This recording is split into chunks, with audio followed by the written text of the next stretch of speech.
This is the Pipeman here on the Adventures of Pipeman W4CY Radio. And I just got back from punk rock bowling, and this band was badass at punk rock bowling, and we missed each other throughout the weekend because there's way too many shenanigans in Vegas and at punk rock bowling. So it's even better because we get to do this interview now. Because I can tell you this will be the best quality interview of all of the punk rock bowling interviews. Because hooray! All right. See, yeah, and we got video and everything, and your name alone drew me to your set, and I'm like, well, I gotta check out this band that they have the chutzpah to call themselves the Hot Patooties. Yeah, I want to know how many of the younger generation in the audience knew what that actually meant. That's a good question.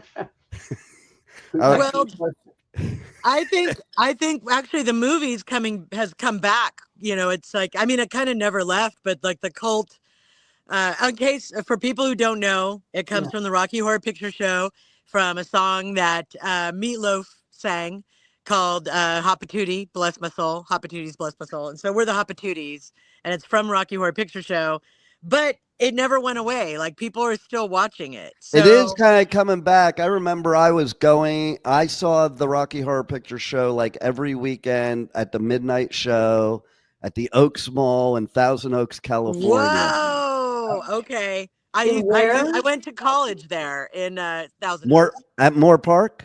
At Cal Lutheran. Oh, okay. Anyway, well, there you go. Continue, please.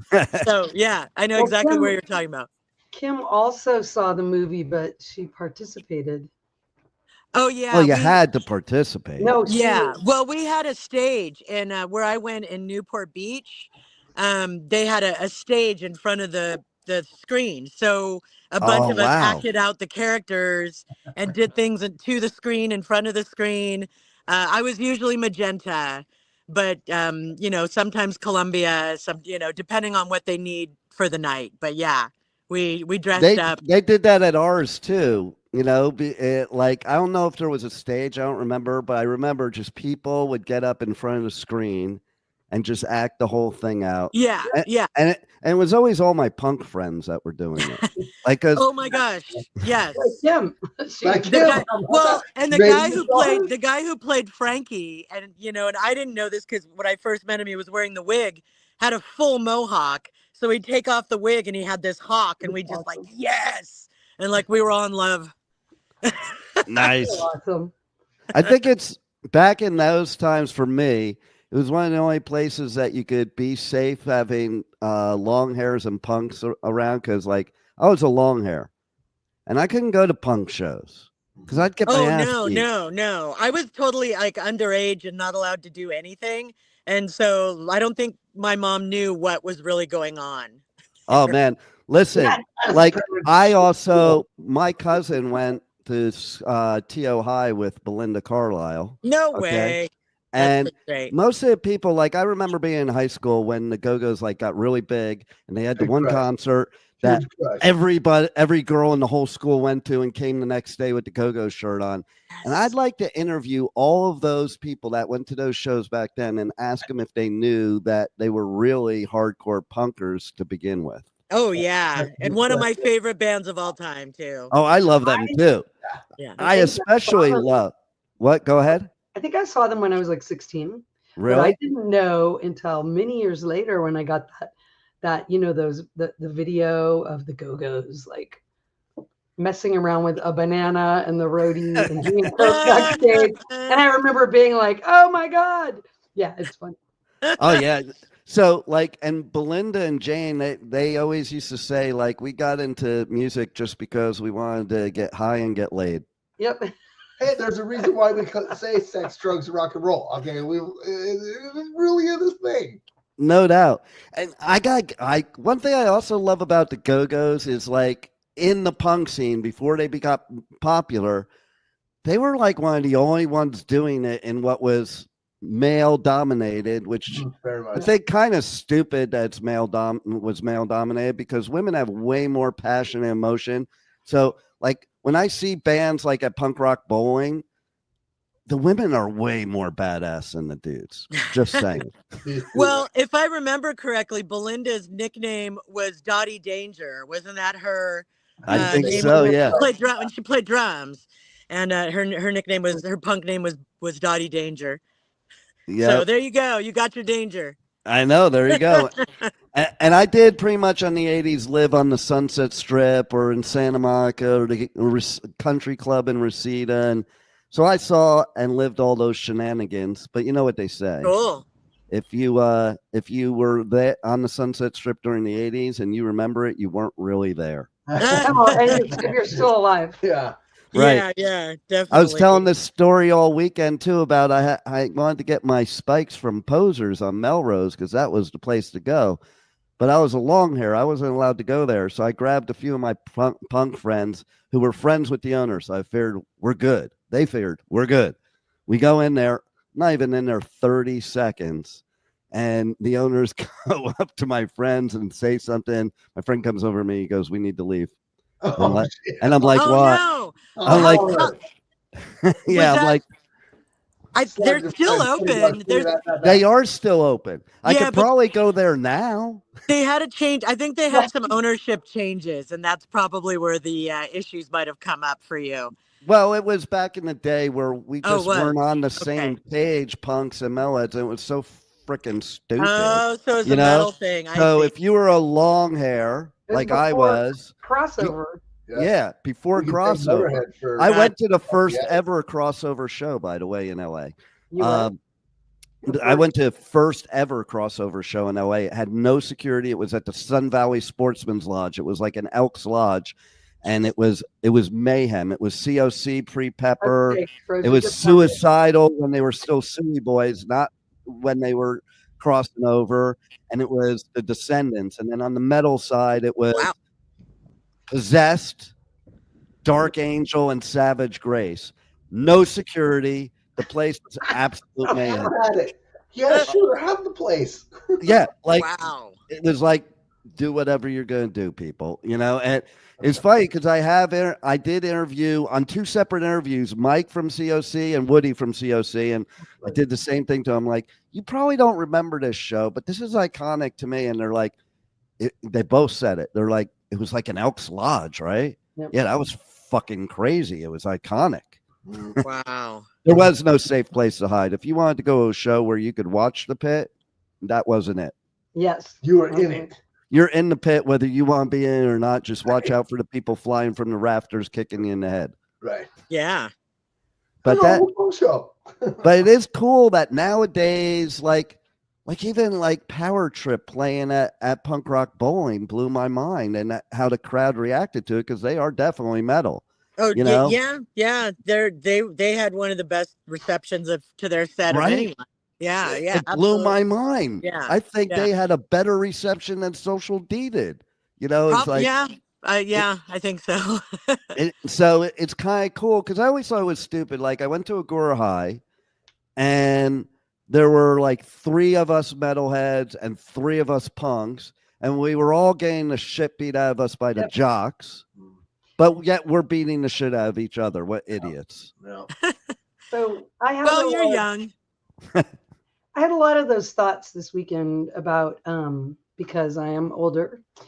And grandma here, I'm like, back in the 80s, people were fighting. Back in our day. The skinheads and I was thinking how people are so into more diverse music now, and the kids today are just more diverse in general. Yeah, totally.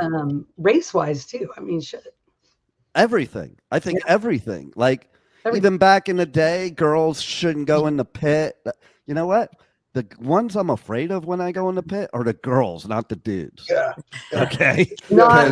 She does that. I have to keep her in the guardrails. It's not just, and in the words of Kevin Seconds, it's not just boys fun, Mr. Pipeman. That's right. That's so I right. don't give a shit about that. But. Well, and I think too, there was a certain time because when I was first going to shows, I was kind of sneaking out at like 13 and 14.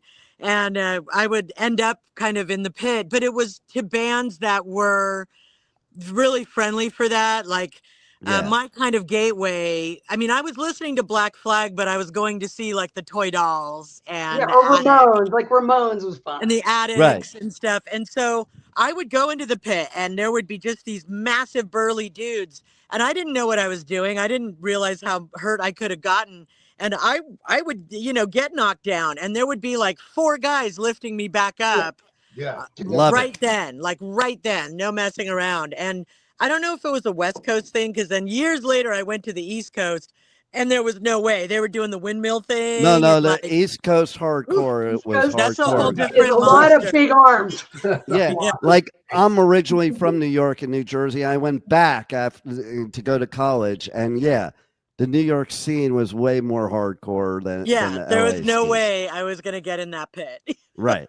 Well, it's more like, the surfers and skaters was like the LA thing. Yeah. But then the East, I always think of East Coast hardcore as just super, as like I keep joking about it, big arms, Right. big neck. Totally. Yeah, it's brutal. And I mean, and look at the Misfits too. They're muscle heads from Lodi, New Jersey. Yeah. It's kind of Well, there's something for everyone. Exactly. Totally.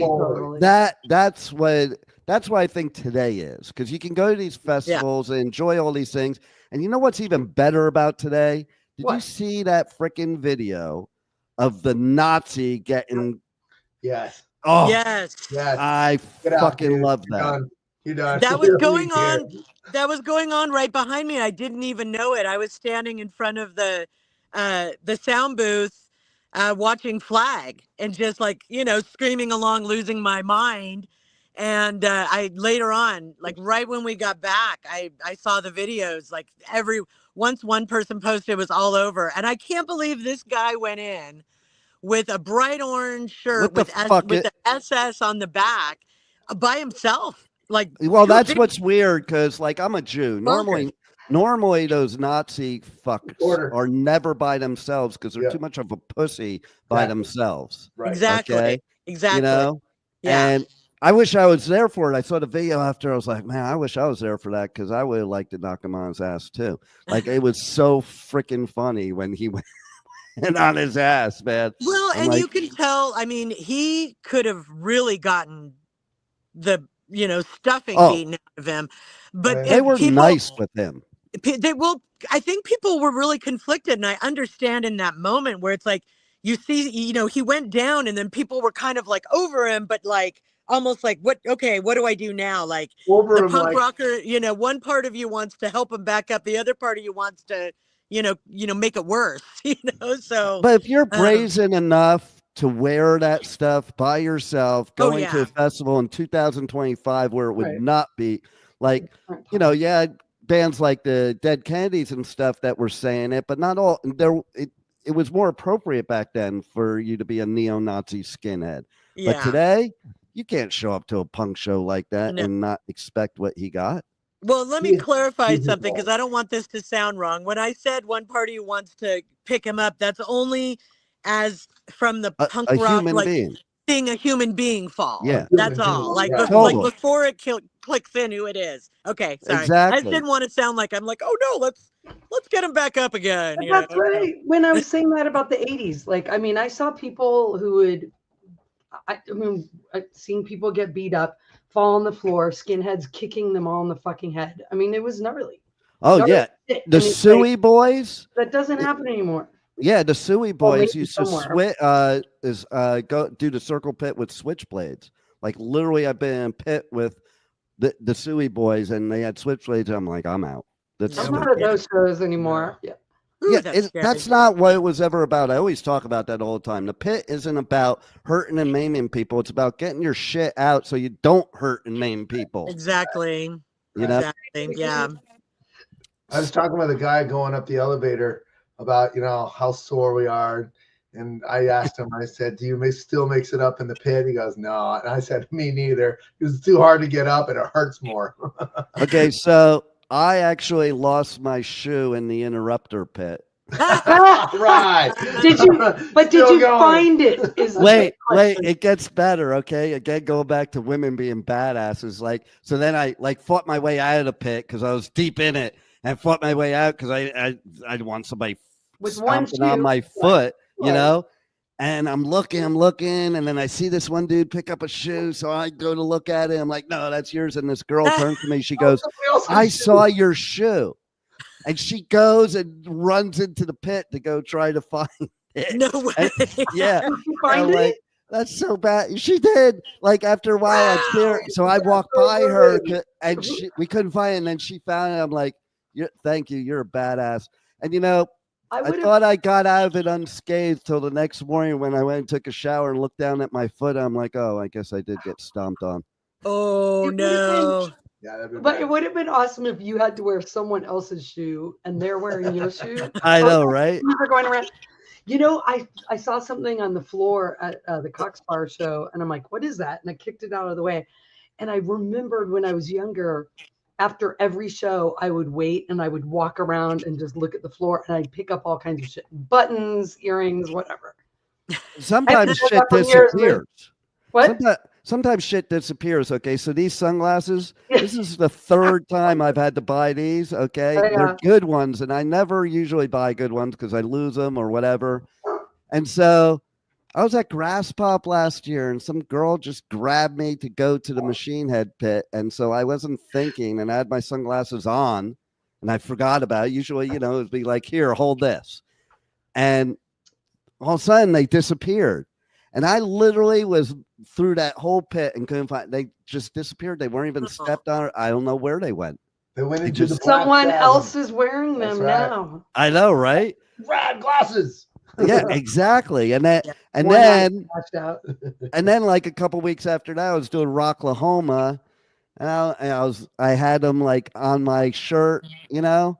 And some girl, we were backstage, all the production people and everything, and everybody's drunk off their ass, and some girls like going to all the guys and lifting their shirt. Hey, take your shirt off. And she did to me, and they snapped in half. So Oh. this time I handed my sunglasses to somebody. So I have to buy them a fourth Good time. idea. Good idea. I You know. live, you learn. Exactly. I need them for the show. Like when you're over 50, you need sunglasses to do a show. It's kind Yeah. of like, It I'm helps. like, I should start a band now and just wear a mask, and nobody would even know how old I was. Like, and you can pull it off because it is a thing nowadays. Like, Yes. I actually got the idea. I don't know if you ever heard of the band called Raven Black, but she's pretty cool. She started her band when she was 50, and she wears makeup, you know, and so you can't even tell like what Dude. age she is. Wow. And it's like she's up there killing it, and nobody even knows like who or what she is. Wow. Good. That's okay. Yeah. No, That's where no that's where I pre- got the idea. I'm like, ooh, I should. We're sitting I on the hope- tour bus. I'm like, we should do that. I I should do that. really hope when I'm, over 50, I can do that too. See, there you go. With the eyeballs. That's in like 20 years. That's in like 20, 30 years, right? Well, it's never. Yeah, right. Yeah. Well, no, I don't care. I don't care. I'm pushing 60, and you know what? I'm still having fun. Me too. I'm 58, I have to take. I'm 58 as well. and I can still out mosh my grandkids, my kids. I can out skateboard them. I can out surf No, I them. can't do that I tell her anymore. I say we make 55 look rad. No doubt. No doubt. Like, listen, I can teach a few people a few things in that pit, those youngins. Ah, Like I I've been, can't stand the guys I had a lot of practice in the harder days, in the days where it was much harder to survive the pit. That's right. You survived know? the pit. That was your mantle to carry. There you go. So, how was your experience at Punk Rock Bowling as an artist? Busy. Very it was. busy. It was, and well, to be very honest, I got rid of the tickets I had for the Friday night show because yeah. I thought I know myself and I'll be out way too fucking late. I'll get ripped, and then I won't be able to get up early and be at the pool party. We had to be there for our little not really sound check, line check. And Our I think report time is 10 o'clock. we were pretty, so being an older artist, I wanted to make sure I was in bed by midnight. Yeah, we laid up a couple times. Kim, boy, kudos to you, Kim, for soldiering all of it. Oh, almost. I mean, I didn't get to see everyone I wanted to see, but I tried. I really tried. I pretty much did. I'm gonna get my sleep after this interview. Actually, Oh, we're tired. Well, I only go to the night shows, and even a couple of those I missed from being tired. But Kim went to the festival, and Kim, you should tell him Kim's been to Punk Rock Bowling since #1. really. Yeah, I go Now way back. you're dating yourself, okay? Well, I'm close to the Stern brothers.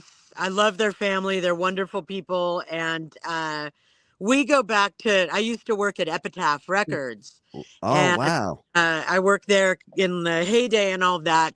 And the Stern brothers, of course, are BYO Records and Youth Brigade.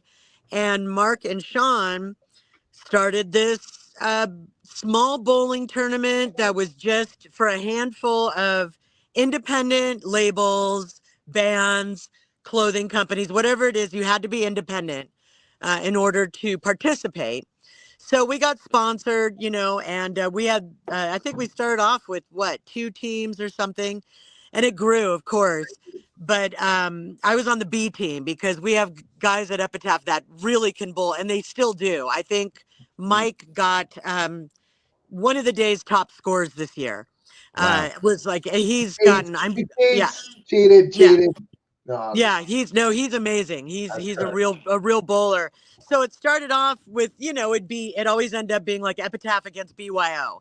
There would always be this big ending, and the only show that there would be on Sunday night for the trophy ceremony to give away the prizes and stuff for who won. And that was it. It was like mostly the bowling tournament, and then the one show on probably Sunday night, even at the time. It's all a little blurry because it was 25 years ago. Right. But that's how it started. It was not a festival. There weren't even club shows every night. None of that. Now it's like there's a waiting list to bowl, a 3-day festival. Every night there's club shows, and even there's club shows even when there aren't festival shows. Right. So it's really grown, and they've done an amazing job to doing it. It's totally organic. It was something that just started off as a bunch of us who loved hanging out anyway, just to go have fun and goof around and bowl. That was it. So it came from a really great source, all independent, and no corporate labels were allowed to participate or be a part of it.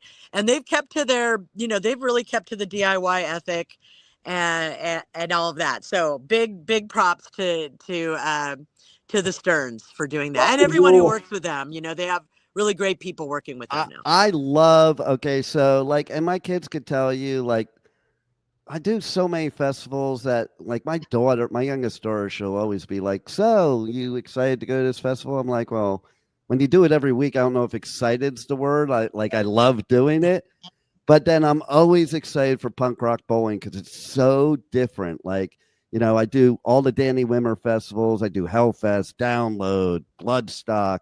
I did all the Punk and Drublick ones, Punk in the Park. But this one, I like it because we get we grew up in the scenes, and I didn't really grow up in the scene, but I have friends that did, and seeing them and talking about back on those days, we did this, remember that, catching up with good friends with some maybe not so good times, but we all struggled through it. So that's what I get out of it. Yeah, I mean, to me, I get out of it the community aspect of it. Exactly. Because even though it's gotten big, it's still this community thing. I remember the first year I did it was when the Specials headline. Okay. And I met so many new people that night that I'm still good friends with today. In fact, I don't know if you know who Susie Moon is, but she performed with, and This other band performed.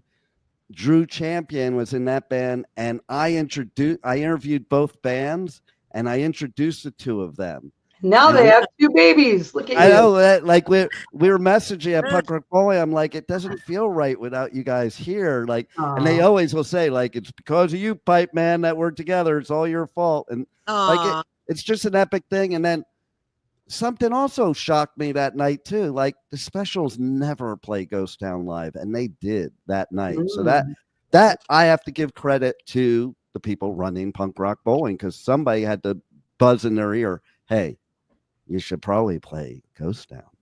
You know? Yeah. I mean, honestly, I was just talking to someone about that at the festival, where there's been performers that I've seen in other situations, and I feel like they really bring it for Punk Rock Bowling extra. I feel like it's a little extra. Like the example I was thinking of was when Iggy Pop played, and I had seen him several times through that summer, and I loved every show. I love every show he does. I've never seen him do a bad show. For Punk Rock Bowling, though, I really feel like he pulled out all of the stops. He knew his audience.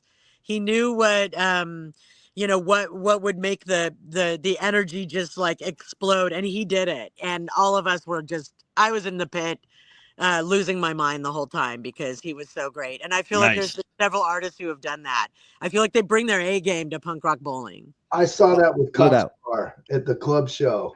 Coxbar Monday night, and they were great. Epic. Oh my God. It was, I mean, you could tell they were really having a good time. And the audience, every single song, we were all singing along, howling along. That's the A game for sure. Yeah. Now that Pipeman, now that you know that, well, now that we know you're a festival hoe, I'll bet you anything you're going to bump into Kim, because last week, and this is only in 1 month, right, Kim, or 2 months? Pretty much. You went to Cruel World, and what was the other? Oh, Coachella. Well, it started with Coachella. I went to Coachella because I go way back with Coachella. I love it. It's my thing. Before, I mean, I love the music and the environment or whatever.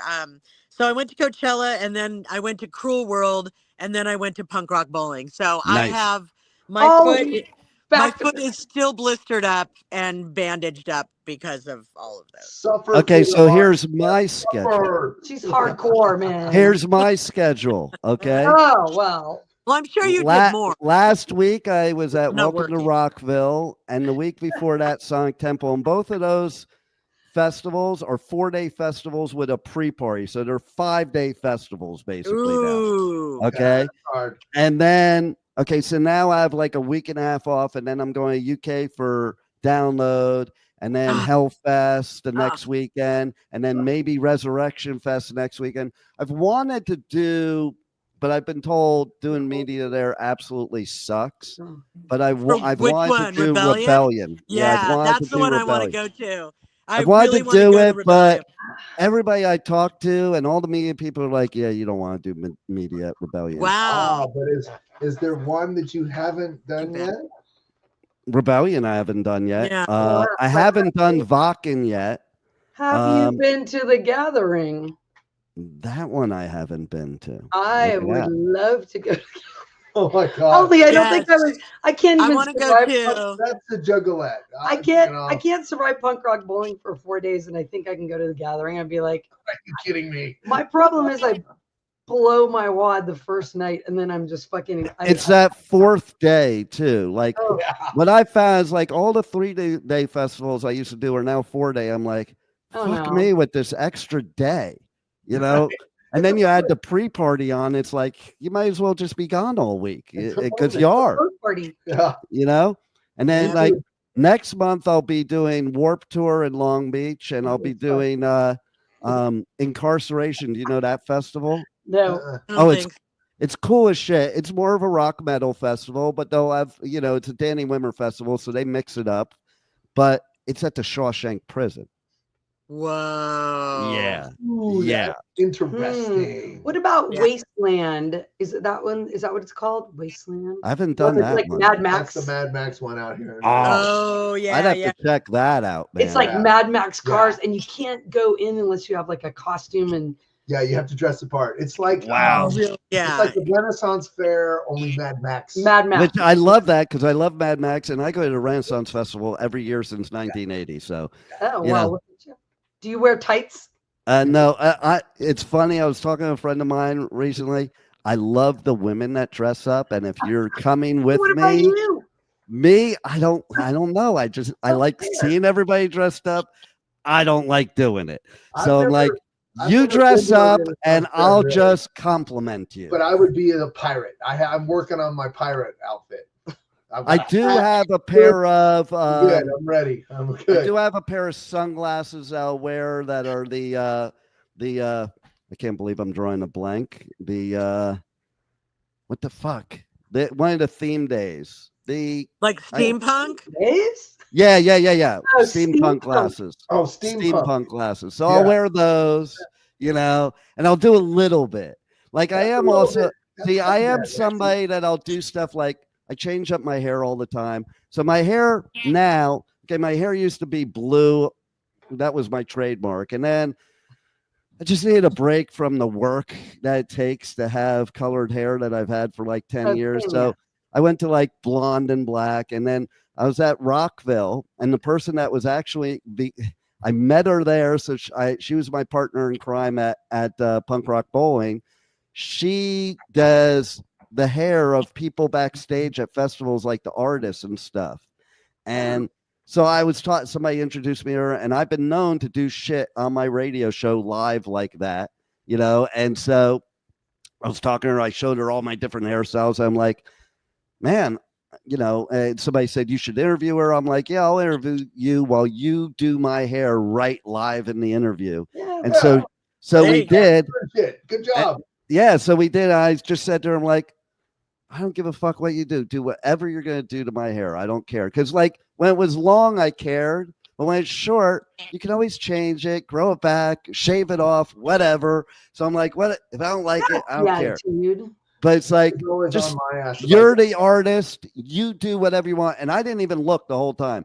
I wasn't looking. I didn't know what the hell she was doing. But she mixed up. It faded nicely after the punk rock swim, because before that I didn't put any water on it, so it was mostly purple, but she put purple, blue, and pink. So then I did the swim, and now it's faded to like away in the pool. Yeah. Away.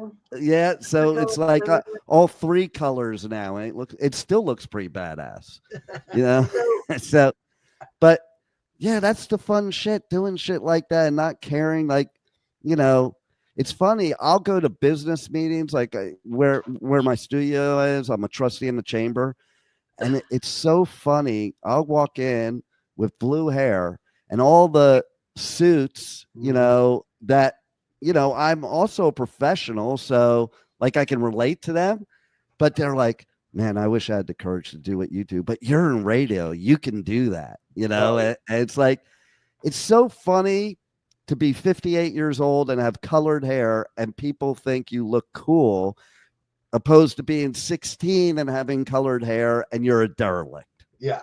So exactly. I have a really good story about this. Can I tell my story about my dad? Yeah. So my dad's at work and he hears this coworker talking about, she's really bummed. Her son dyed his hair blue, whatever. And he went over to her later and he said, my daughter's into all that punk rock stuff too, and blah, blah, blah. And then he made her feel a lot better.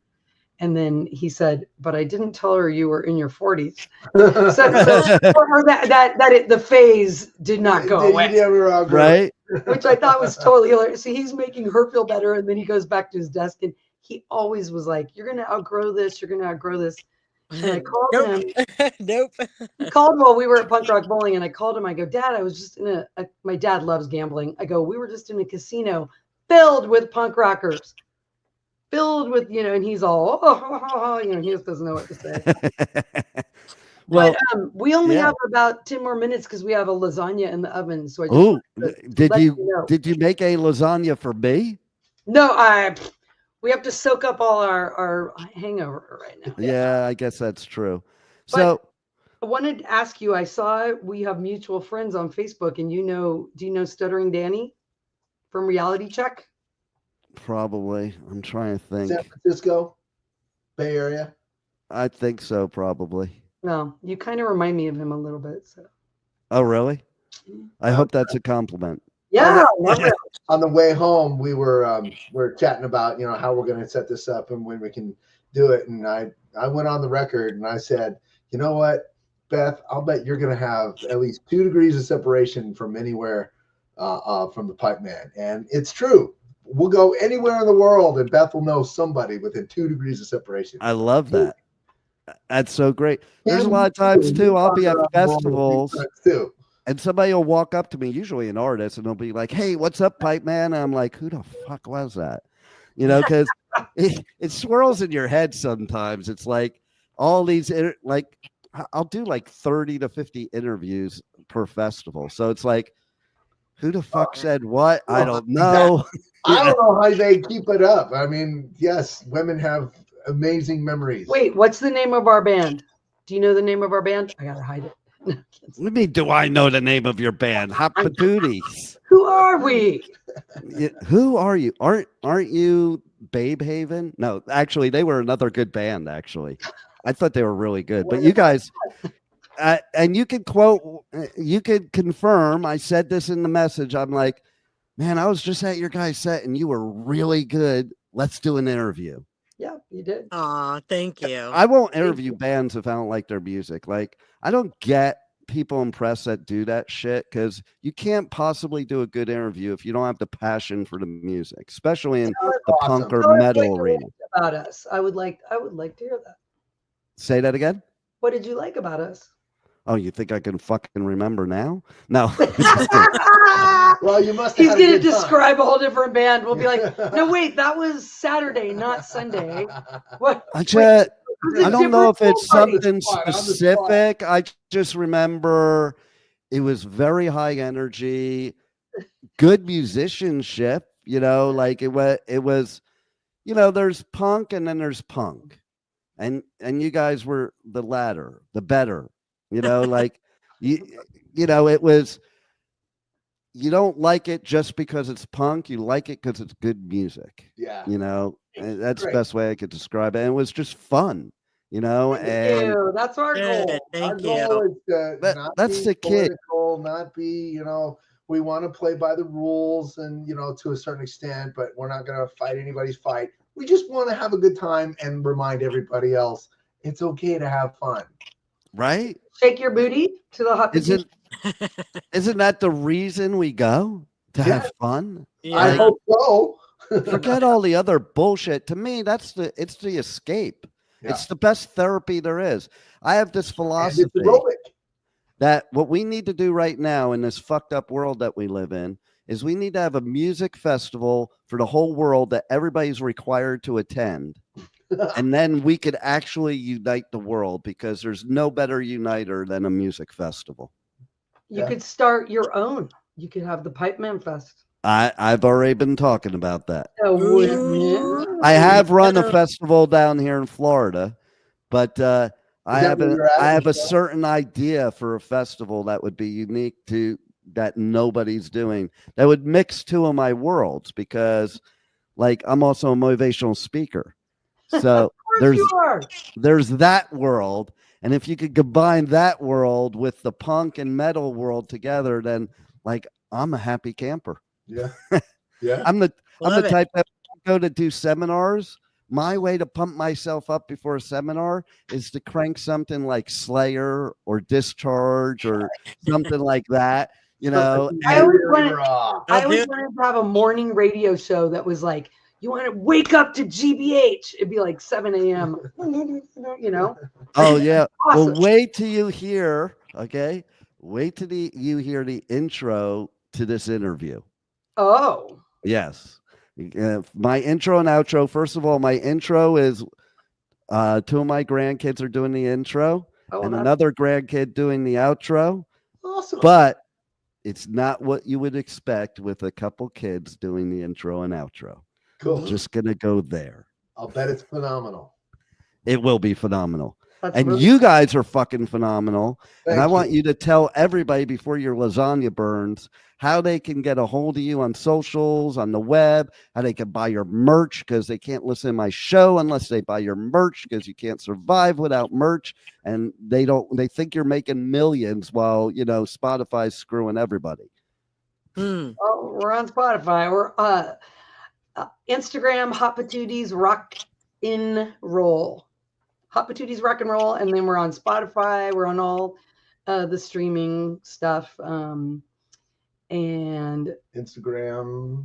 I do still do Facebook because I like Facebook, but I like Facebook because I like the photo albums. Like I could just upload. I could just upload all the photos I took at the festival or of my kids or grandkids, and it's like having them all saved there. The best place to see us though is come see us. If you're ever up in the high desert above Palm Springs, take a chance. We live out in the desert. It's a lot of fun. We're by Joshua Tree National Park is where we're. That's the nearest kind of nice thing. They definitely have to see you live. Yes, I am attesting to that they have to see you live because you guys were live.